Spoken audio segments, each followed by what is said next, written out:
At my birthday celebration, my son arrived in a taxi. I asked him, "Why didn't you drive the Maybach I gave you?" His wife smirked and responded, "I gave it to my mother. She needs it more." I stayed silent and sent a message, and it changed everything. Before we continue, we ask you to hit the hype button, subscribe, and like the video to help the channel grow. Tell us which city you are from in the comments. We would like to get to know our audience better. The house was quiet when I woke that morning. Too quiet. 57 years on this earth, and I'd learned that silence meant something, usually nothing good. I dressed slowly, pulling on the same worn jeans and flannel shirt I'd had for a decade. No point in fancy clothes when you've already proven yourself. My birthday. Another year older, another reminder that time was slipping away faster than I could catch it. I stood at the window of my study, looking out over the property I'd built from nothing. 40 acres of California hillside, the house itself a testament to decades of 16-hour days and missed dinners. Every brick, every tile, every blade of grass represented a choice I'd made. Work instead of rest, building instead of playing, providing instead of enjoying. For Colby, all of it for Colby. My phone buzzed. A text from my son. "Running late, be there by 2. I glanced at my watch. It was already 1:30. Late was becoming his normal. The caterers arrived first, setting up tables in the garden. I'd kept the party small, just family. That meant Colby, his wife Amanda, and her mother Claire. My own wife had passed 6 years ago, leaving me with just my son and the business we'd built together. Or rather, the business I'd built and tried to share with him. I walked through the house, past the photos on the walls. Colby as a baby, Colby's first day of school, Colby graduating college, me and Colby at the ribbon cutting of our second warehouse. Each picture a moment frozen in time, back when things seemed simpler, when my son still looked at me like I was someone worth admiring. The doorbell rang at 2:15. I opened it to find my son standing on the porch, hands in his pockets, looking sheepish. Behind him, a yellow taxi was pulling away down the driveway. "Happy birthday, Dad," Colby said, stepping forward for an awkward hug. I held him for a moment, feeling how thin he'd gotten. When had that happened? "Thanks, son. Where's Amanda?" "She's coming separately with her mom. They had some shopping to do." I nodded, stepping back to let him in, but something nagged at me. "Colby, why'd you take a taxi?" He froze mid-step, his back to me. "What?" "The Maybach, the one I gave you last Christmas. Why didn't you drive it?" He turned slowly, and I saw something in his eyes, guilt, maybe, or fear. "Oh, that. Well, Amanda thought..." "Thought what?" Before he could answer, another car pulled up. A sleek BMW, one I didn't recognize. Amanda emerged from the passenger side, her designer sunglasses glinting in the afternoon sun. She wore a dress that probably cost more than most people's monthly rent. Claire stepped out of the driver's seat, equally polished, equally expensive. They walked up together, Amanda's heels clicking on the stone pathway. She kissed my cheek without warmth. "Harry, happy birthday." "Thanks, Amanda." I looked between her and Colby. "I was just asking your husband about the Maybach." Amanda's smile didn't waver. She had that practiced look, the one she used when she was about to say something that would make you feel small without quite being rude enough to call out. "Oh, that." She waved her hand dismissively. "I gave it to my mother. She needs it more." The words hung in the air like smoke. I felt them settle somewhere deep in my chest, heavy and wrong. Claire stepped forward, her own smile bright and false. "Harry, you understand, don't you? My old car was falling apart, and Amanda was worried about me driving all the way to Sacramento every week. The Maybach is just sitting there most days anyway, with Colby working from home." I stayed silent. Years of negotiating business deals had taught me when to speak and when to wait. This was a waiting moment. "Come on, Dad," Colby said, his voice too cheerful. "Let's not make a big deal out of it. It's your birthday. Let's celebrate." I looked at my son, really looked at him. When had he become so diminished? The confident boy I'd raised had been replaced by this uncertain man who couldn't even meet my eyes. "Sure," I said finally. "Let's celebrate." We moved to the garden. The caterers had done a beautiful job.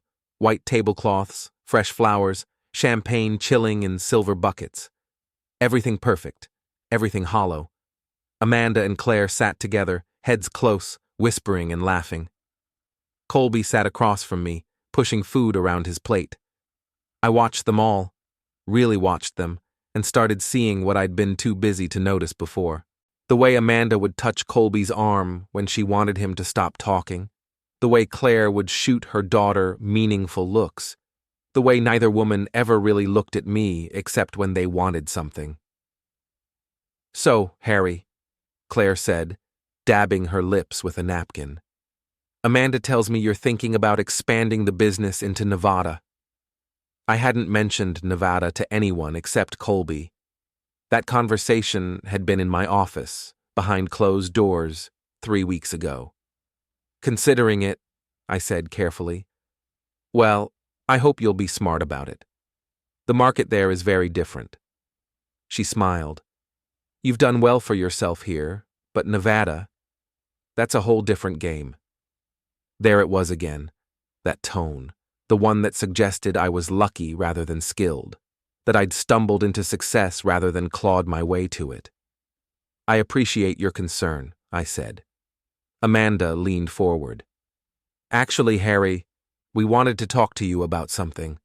Colby and I have been discussing our future, and we think it's time we had more autonomy. In the business, I mean. Autonomy. Yes. Right now, you make all the major decisions, but Colby is 30 years old. He needs to feel like a real partner, not just your employee." I looked at my son. "Is that how you feel, Colby? Like an employee?"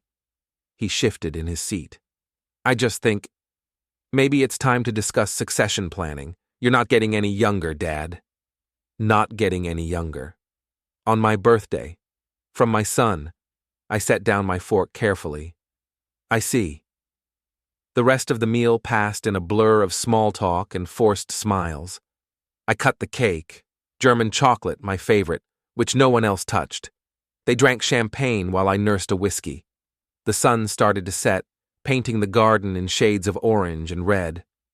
Finally, they left. Amanda kissed my cheek again. Claire thanked me for the lovely afternoon. Colby hugged me and said he'd call tomorrow. I stood in the doorway and watched the BMW pull away, Claire driving, of course, my son in the back seat like a child. The house felt enormous and empty. I walked to my study and sat at the desk where I'd built my empire. 40 years of paperwork, 40 years of deals and contracts and negotiations. I'd started with nothing, a high school dropout who'd worked construction until I saved enough to buy my first delivery truck. Built that into a fleet, then warehouses, then a logistics company that serviced half of California, every penny earned through sweat and stubbornness, and I'd given so much of it to my son. I opened my laptop and pulled up the company accounts. Something Amanda had said nagged at me. Autonomy. I started digging through the financials, looking at transactions from the past 6 months. There. A withdrawal for $50,000, authorized by Colby, marked as equipment purchase. I cross-referenced it with our equipment logs. No corresponding purchase, another withdrawal. $75,000. Office renovation. We hadn't renovated any offices. I kept digging. The numbers blurred together, but the pattern was clear.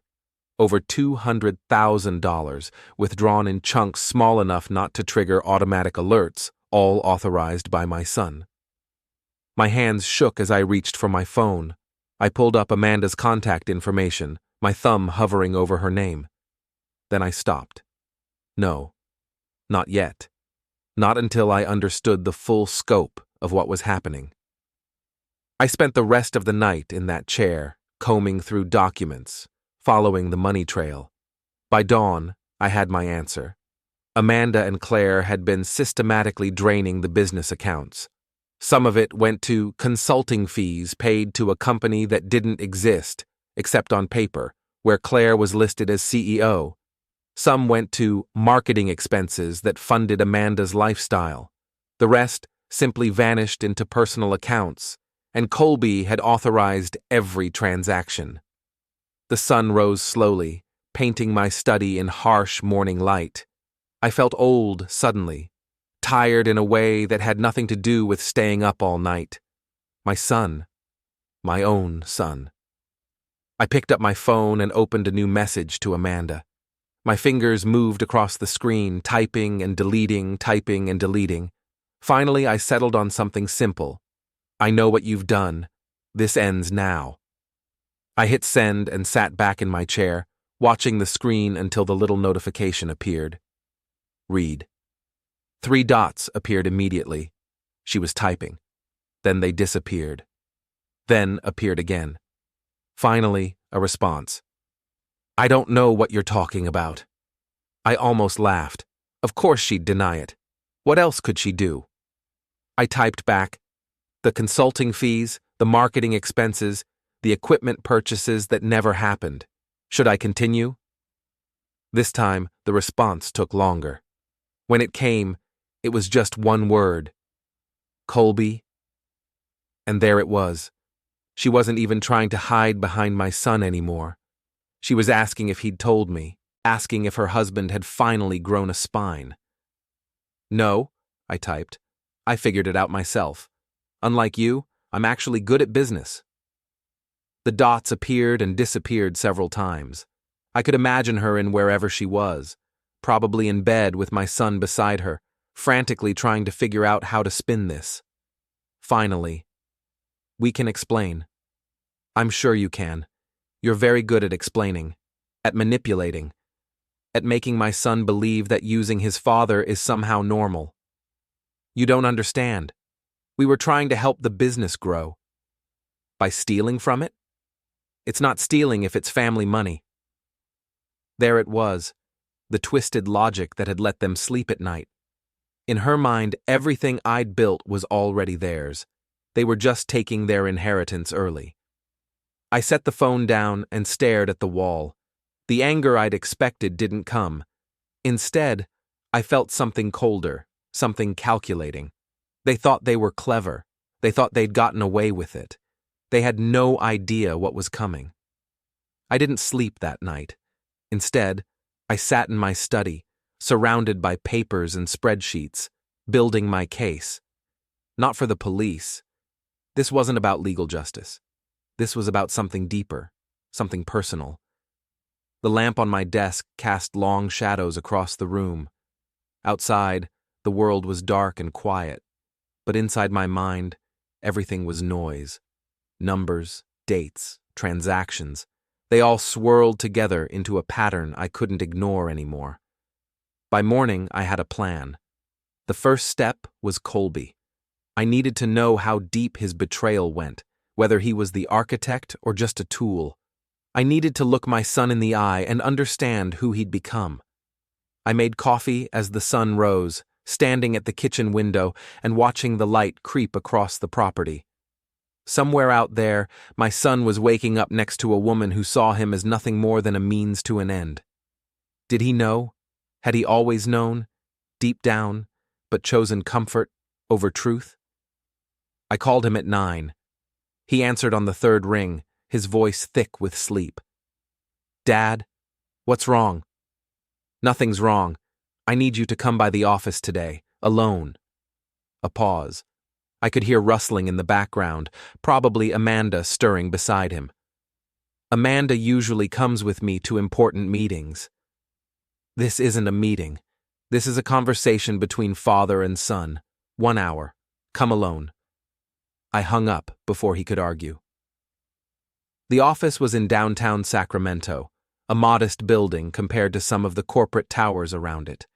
I'd never cared about appearances. The business was in the work, not the facade. I arrived early, going through the files one more time, making sure I had everything organized. My secretary, Martha, arrived at 9:30. She'd been with me for 15 years. A no-nonsense woman in her 60s who'd raised 4 kids and didn't tolerate foolishness. "You look tired, Harry," she said, setting a fresh cup of coffee on my desk. "Didn't sleep much." "Anything I should know about?" I considered telling her.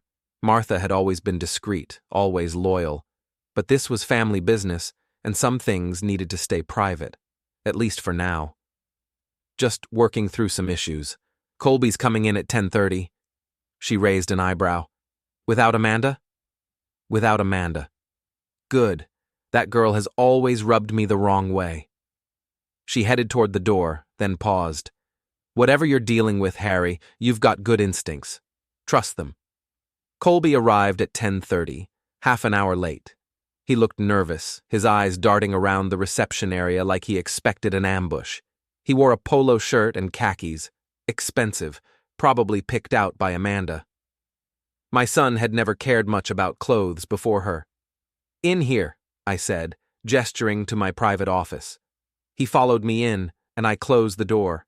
The room was simple: desk, chairs, filing cabinets, no photos, no personal touches. This was where business happened. "Sit down, son." He sat. I remained standing, letting the power dynamic settle into place. It wasn't about intimidation. It was about clarity.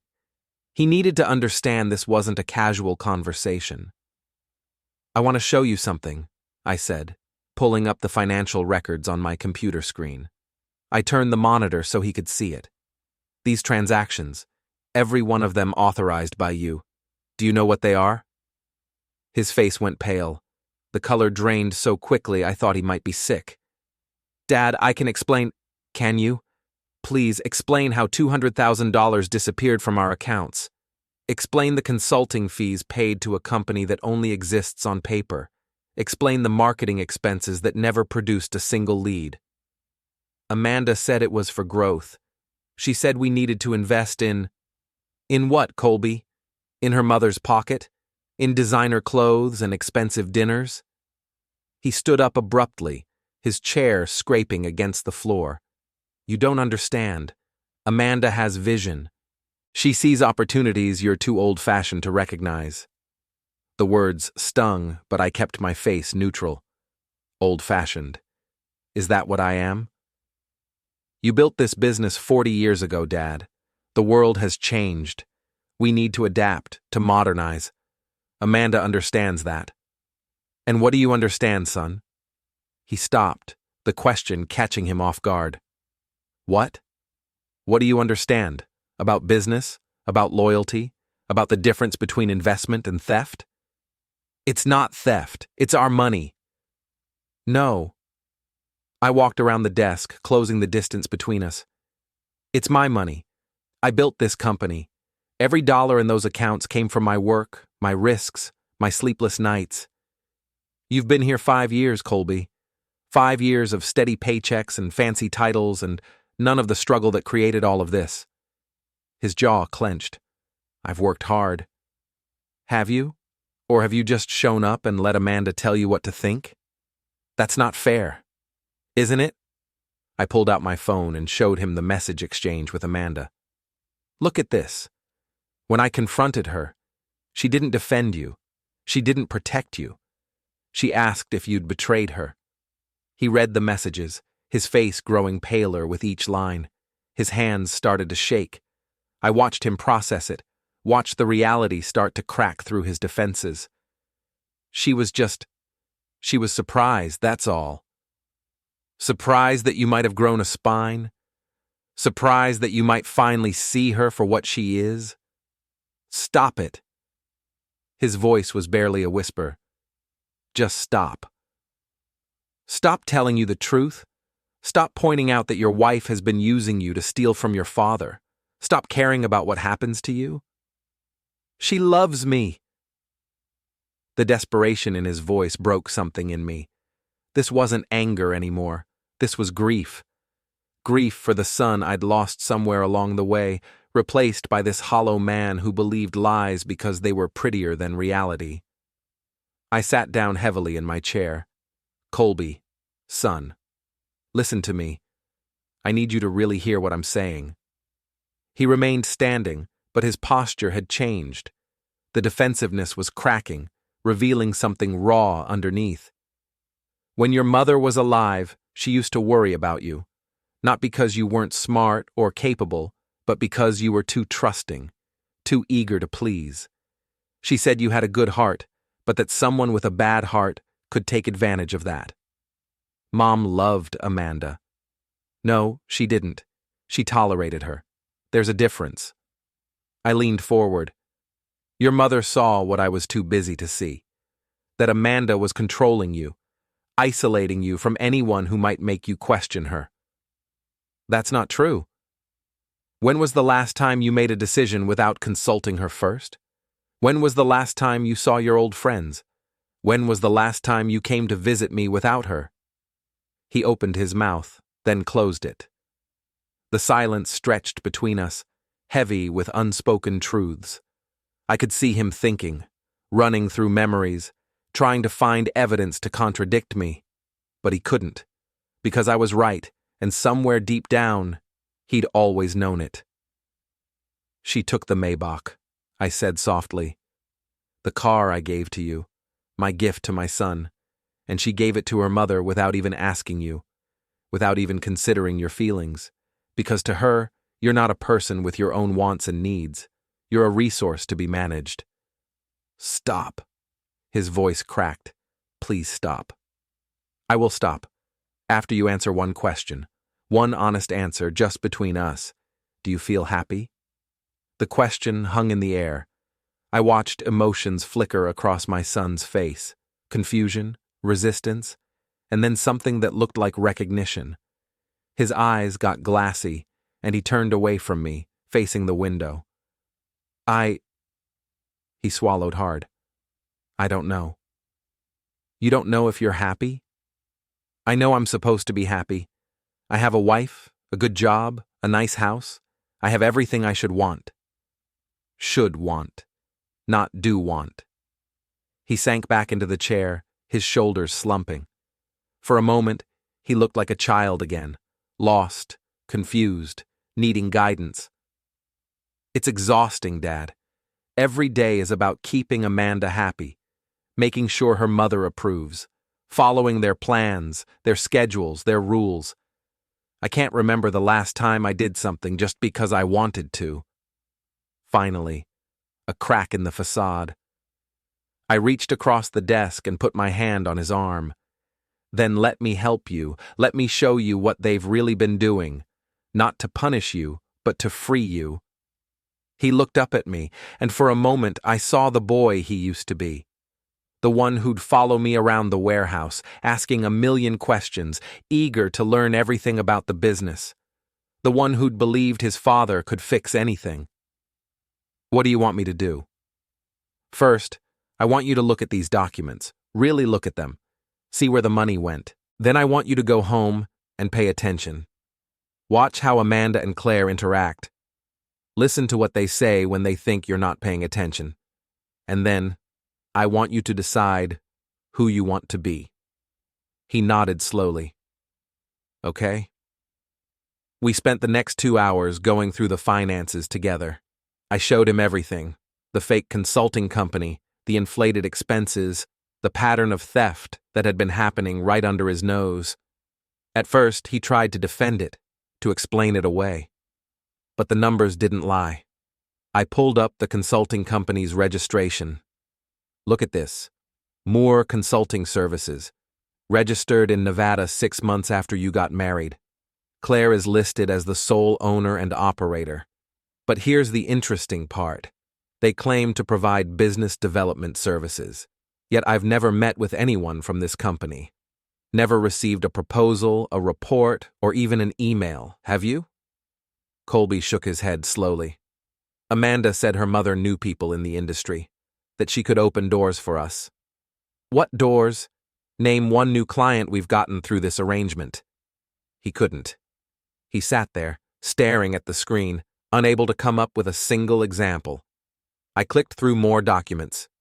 Here, marketing expenses, $50,000 for a social media campaign, but look at our social media accounts. The last post was 8 months ago. A picture of a truck, 3 likes. Amanda said social media was a long-term investment. Colby, I've been in business for 40 years. I know what investments look like. This isn't investment. This is theft dressed up in business language to make you feel better about authorizing it. His hands were shaking now. He kept rubbing his face, like he could wipe away the reality I was showing him. I should have known. I should have questioned it. They made sure you didn't. That's how manipulation works. They made you feel like questioning them meant you didn't trust them. Like asking for proof meant you didn't believe in them. They weaponized your love against you. I feel so stupid. You're not stupid. You're human. And humans want to believe the people they love have good intentions. By the time we finished, he looked sick. His face had taken on a grayish tinge and his eyes were hollow. I authorized all of this, he said quietly. I'm just as guilty as they are. No. You were manipulated. There's a difference. Is there? I signed the papers. I moved the money. I'm the one who betrayed you. You were betrayed first, Colby. By people who were supposed to love you. Who were supposed to build you up, not tear you down and reshape you into something useful. He stood up, pacing to the window. Outside, the city moved on, indifferent to our small family drama. People walked past, going about their lives, unaware that inside this modest building, a man was watching his world crumble. What are you going to do? I'm going to take back what's mine. Not just the money, my life, my business, my self-respect. And Amanda? That's up to you. But I'll give you some advice, free of charge. A woman who sees you as a tool will never see you as a man, and you deserve better than that. He turned to face me, tears in his eyes. I'm sorry, Dad, for all of it, for being weak, for letting them use me, for not seeing what was happening. I stood and walked to him, pulling him into a hug. He collapsed against me, and I held him the way I had when he was young, when scraped knees and hurt feelings were the worst problems we faced. His body shook with silent sobs, and I let him release years of suppressed emotion. We'll fix this, I said. Together. When he finally pulled away, his eyes were red but clearer somehow, like crying had washed away some of the fog that had been clouding his judgment. I need to ask you something, he said, and I need you to be honest with me. Always. Did you ever like Amanda? Even in the beginning? I thought about that. About the first time Colby had brought her home 5 years ago. She'd been charming, attentive, seemingly perfect. But there had been something in her eyes, something calculating, that had set off alarms in my head. No, I said honestly. Not really. But I wanted to be wrong about her, for your sake. Mom didn't like her either, did she? Your mother tried. But about 6 months before she passed away, she told me she was worried. Said there was something off about Amanda, something performative, like she was playing a role rather than being herself. Why didn't you say something? Would you have listened?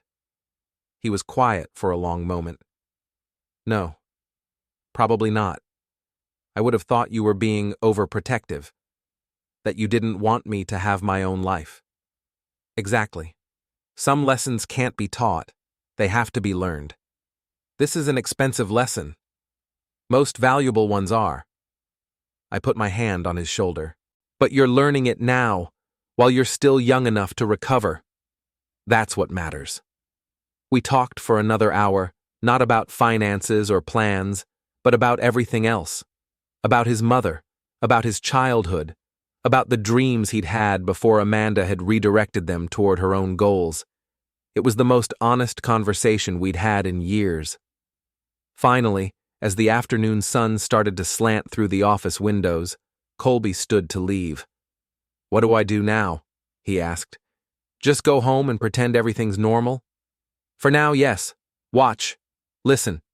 Document everything if you can. And Colby, don't confront Amanda yet. Not until we have everything in place. What are we putting in place? I smiled. It wasn't a nice smile. Insurance, protection, and a way out that leaves you whole instead of broken. He nodded and left. Through the window, I watched him walk to his car. Not the Maybach, but a modest sedan that Amanda probably deemed beneath her. He sat in the driver's seat for a long time before starting the engine. Martha appeared in my doorway. He okay? He will be. And you? I'm furious, but I'm channeling it into something productive. Good. Fury without direction is just noise, but fury with purpose? That's power. She was right. And I was about to show Amanda and Claire exactly what that power looked like. The next week passed in careful preparation. Colby and I met secretly, usually at the office early in the morning or late at night. He started documenting everything: conversations with Amanda and Claire, financial requests, the subtle ways they manipulated him into compliance. It was painful watching him wake up to his reality. Several times he came close to breaking, to running back to Amanda and confessing everything.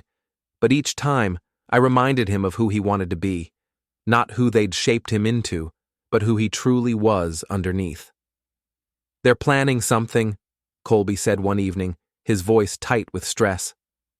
We were in my study, the curtains drawn against the darkness outside. Amanda and her mother. They've been on the phone constantly, talking in whispers, and yesterday, Claire showed up with a lawyer. A lawyer? She said it was for estate planning, that they wanted to help me understand my inheritance rights. But Dad, the way they were looking at each other, I think they're trying to find a way to take control of everything. I'd expected this, accelerated it even, with my direct confrontation. Cornered animals bite, and I'd backed them into a corner deliberately. Good, I said. Colby stared at me. Good? Dad, they're trying to steal your life's work. No. They're revealing their hand. As long as they were being subtle, we had to react carefully. But if they're getting bold, making obvious moves, they'll make mistakes. What kind of mistakes? I pulled out a folder I'd been preparing. The kind that make it easy to cut them out completely. Tell me, Colby, who's on the deed to your house? He frowned. Amanda and I are both. Wait. Actually, I'm not sure. She handled all the paperwork when we bought it. Check. He pulled out his phone, navigating to his documents folder. I watched his face change as he found the deed. It's just in her name. But that can't be right. We bought it together. I paid half the down payment. Did you? Or did I pay it as a gift to you, which Amanda then claimed as her sole contribution? His face went through several emotions before settling on resignation. She said it would be simpler for taxes if it was in one name. And your cars? The new BMW? Also hers. She said her credit was better. Your joint bank accounts? He was already checking, his fingers moving faster across the screen. Oh no, Dad, the accounts. I have access, but she's the primary holder on all of them. If she wanted to, she could lock me out. Which means if you confronted her right now, you'd be homeless and penniless by tomorrow. The reality settled over him like a weight. I have nothing. After everything you've given me, everything I've worked for, I have nothing. Not nothing. You have knowledge, and you have me.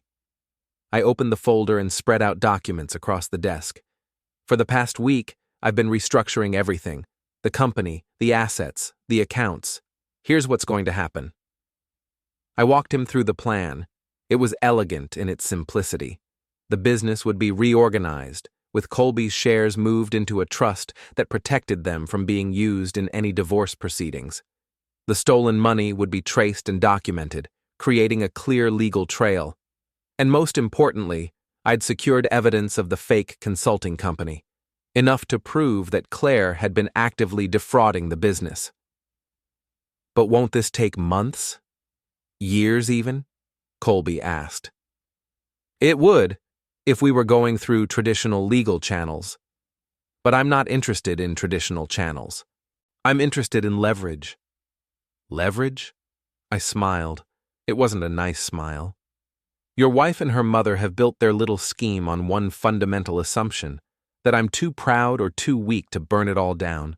They think I need the business to maintain my identity, that I need to preserve my legacy. Don't you? I need my self-respect more. And here's what they don't understand. I've been poor before. I've started from nothing. I know how to survive with empty pockets. Do they? Understanding dawned in Colby's eyes.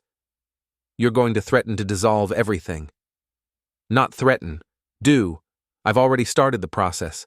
The business is being broken up into smaller companies, each independently owned. Your shares are being transferred into protected trusts. The assets are being liquidated or moved into accounts they can't touch. By the end of the month, there will be nothing for them to steal. But that's your life's work. No. My life's work was building something. I've done that. Now I'm going to teach them what happens when you mistake patience for weakness. We spent the rest of the evening finalizing the details. Colby would continue to play his role, pretending ignorance while documenting everything. I would continue restructuring, piece by piece, until the trap was ready to spring. The confrontation came sooner than expected. 3 days later, Amanda and Claire showed up at my house unannounced. Colby had warned me they were coming, giving me time to prepare. I met them in the living room, the same room where we'd celebrated my birthday just weeks ago. "Harry," Claire said, her voice dripping with false warmth. "We need to talk." "About what?" Amanda stepped forward. She looked different, harder, more aggressive. The mask had come off. "About the way you've been treating Colby, the way you've been manipulating him." I almost laughed. Manipulating him? You've been showing him doctored financial records, trying to make me look bad, trying to turn my husband against me. The records aren't doctored. They're simply accurate. Claire's eyes narrowed. "Be careful, Harry. You're an old man. Accidents happen." "Is that a threat?" "It's a reality check. You have no idea who you're dealing with." I sat down in my favorite chair, deliberately casual. "Actually, I know exactly who I'm dealing with. Claire Moore, formerly Claire Thompson, who changed her name after being convicted of fraud in Nevada 15 years ago, served 18 months for running a Ponzi scheme that bankrupted 17 elderly investors." The color drained from Claire's face. "And Amanda Moore, who was 15 at the time and helped her mother by pretending to be a financial advisor's daughter, gaining trust that made the scheme possible. Never charged because of your age, but certainly complicit." Amanda's mouth opened and closed. No words came out. "You thought I wouldn't check? Thought I'd just roll over because you married my son?" I leaned forward. "I've spent 40 years in business. I know how to do research. And the funny thing about having money is that you can afford very good private investigators." "Colby doesn't know," Amanda said quickly. "If you tell him, he already knows. I showed him everything yesterday." The two women exchanged glances, and I saw panic replace their earlier confidence. "Where is he?" Claire demanded. "Somewhere you'll never manipulate him again." I stood up. "Here's what's going to happen. You're going to return every penny you stole, every single one. The consulting fees, the marketing expenses, all of it. You have 72 hours. "Or what?" Amanda's voice was shrill now. "Or I go to the police with evidence of fraud, theft, and conspiracy. Claire goes back to prison, this time for much longer.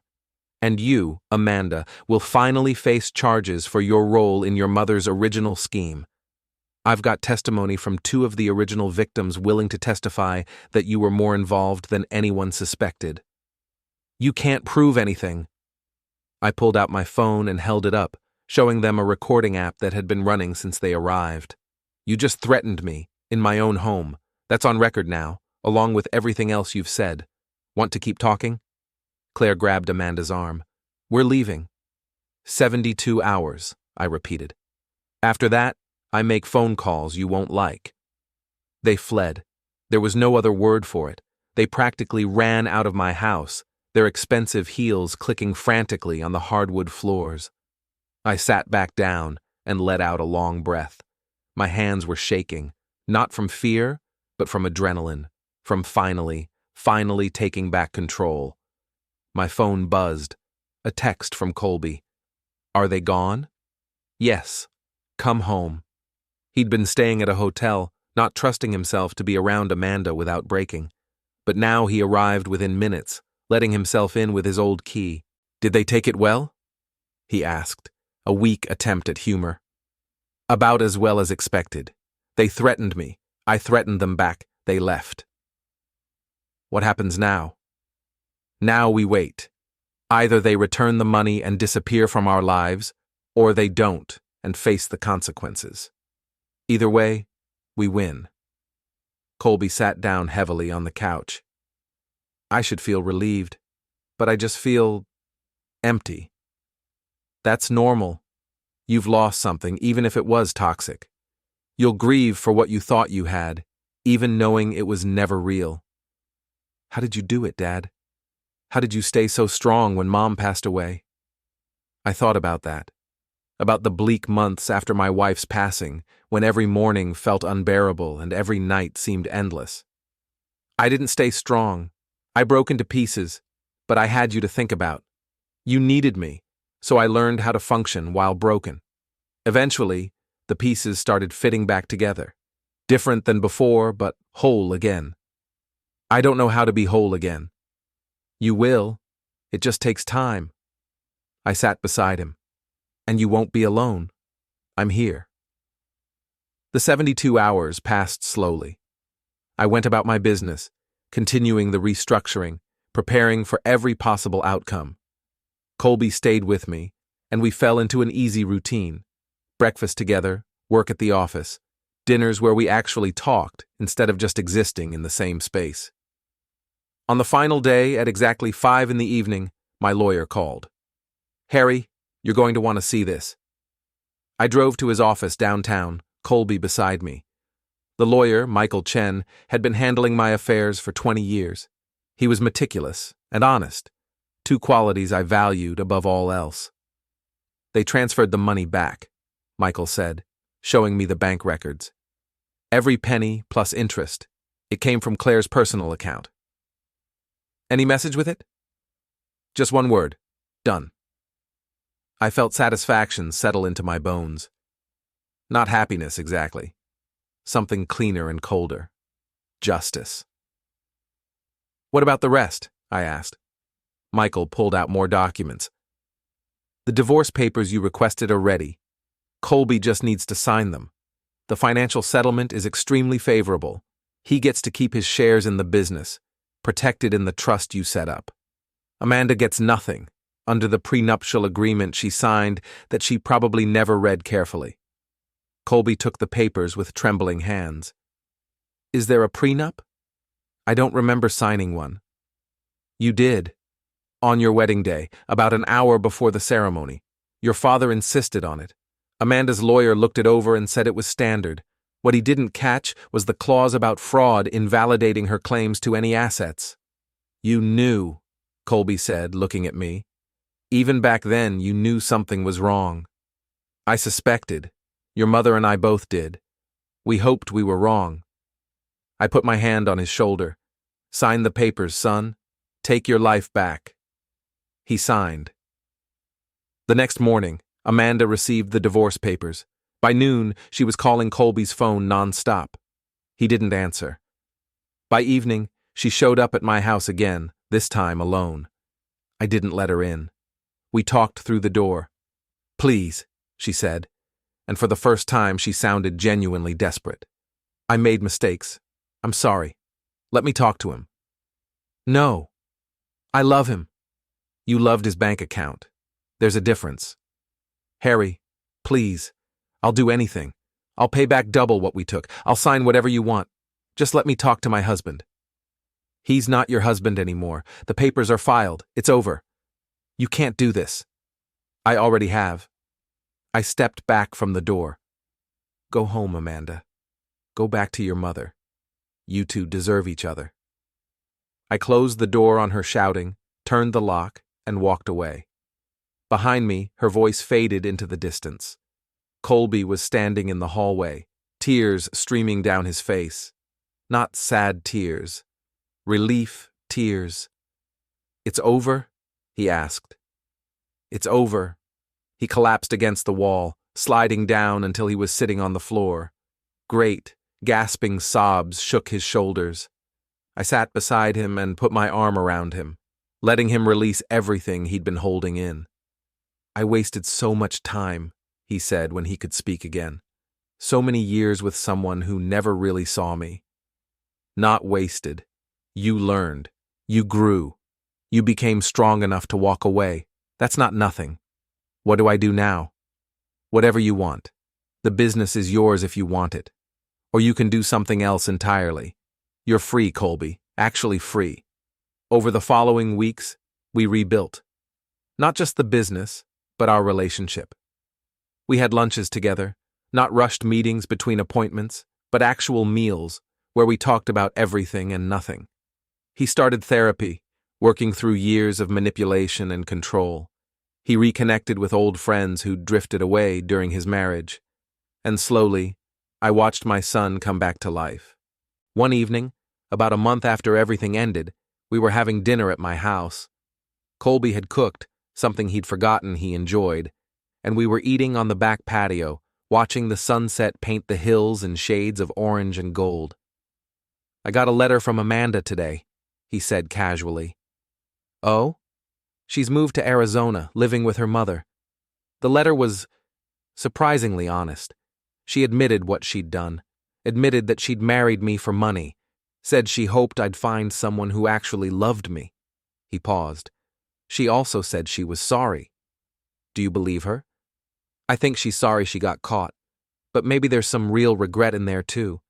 I don't know. Doesn't really matter anymore." "No," I agreed. "It doesn't."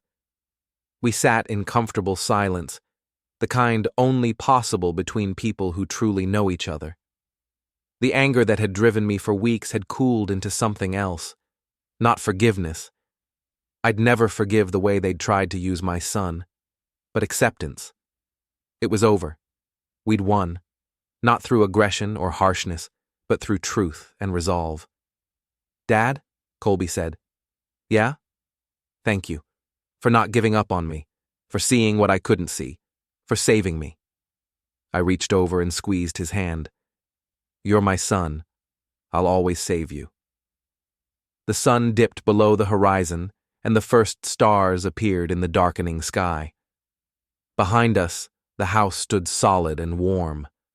Ahead of us, the future stretched out uncertain but full of possibility. I'd spent 40 years building an empire, but in the end, the only thing that really mattered was sitting beside me, finally free, finally whole. My revenge was complete. Not because I'd destroyed my enemies, though I had, but because I'd reclaimed what was mine, my son, my peace, my life. They'd tried to take everything, and they'd lost. I'd won.